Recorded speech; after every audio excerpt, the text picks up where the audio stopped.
За манай Монгол улс бол олон улсын өмнө одоо боловсролынхаа салбарт ийм хөрөнгө оруулалт оруулнаа гэсэн ийм бүр тодорхой юу авцсан шүү дээ, үүрэг амлалт. Тэр нь юу вэ гэхээр 2015 онд дэлхийн одоо боловсролын сайд нарын уулзалт чуулга уулзалтаа Инчон хотод болсон Инчоны тунхаглал гэж гаргасан. За энэ тунхаглал дээр бол боловсролд улсын төсвийн нийт зардлын 20-оос доошгүй хувийг дотоодын нийт бүтээгдэхүүний 7% гэж байгаа.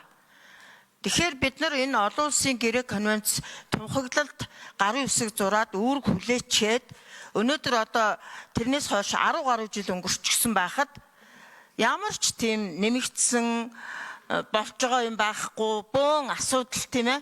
Тэгэхээр энэ дээр бид нар одоо яг нэг зөрөгтэй алхам хийх цаг нь бол болчихсон.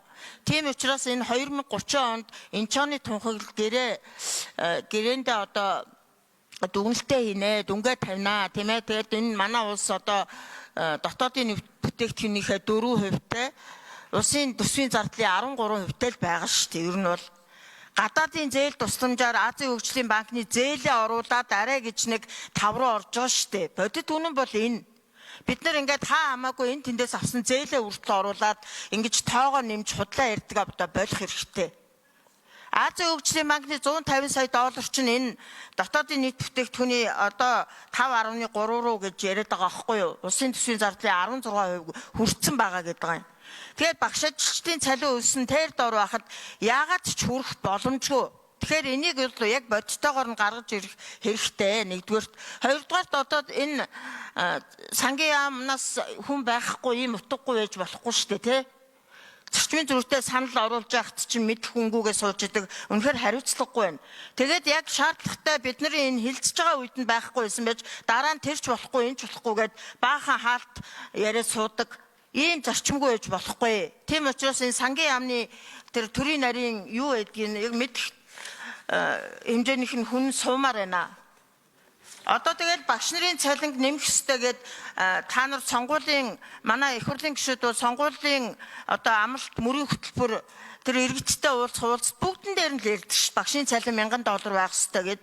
Тэгээд цалингийн нэмья ингээд яг бодлогоо гаргаад бүгдээрээ ярилцаа сууя гэхээр ингээд худлаа алга болчдөг. Бити ийм жүжигийн байл гэж хэлмээр байна. Би энэ хатуухан хэлмээр байна. За баярлалаа. Юу тайлбар түрүүний агуулга нь ойролцоо байсан учраас шаардлагагүй гэж бодож байна. Одоо яг түрүүний заалтаа ижил агуулгатай зүйл байгаамаа. Тайлбар их хүм байхгүй шүү дээ.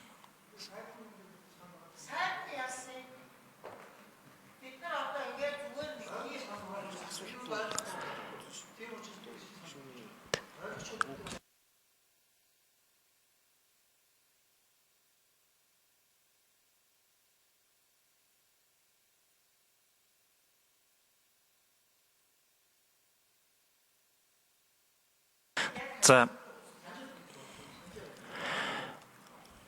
ямар ч байсан санал гарсан гишүүн тайлбараа хэллээ. Түрүү бид нар бас яг тайлбар сонссон. Тэгээ одоо яг байгаа мэдээлэл дээрээ дэгийнхаа дагуу саналаа ураагаад явъя.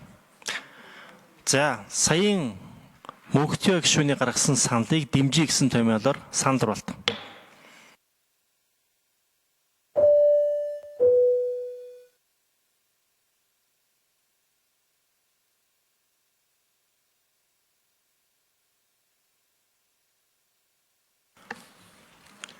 Гишүүдийн 52.9% дэмжиж санал дэмжигдлээ.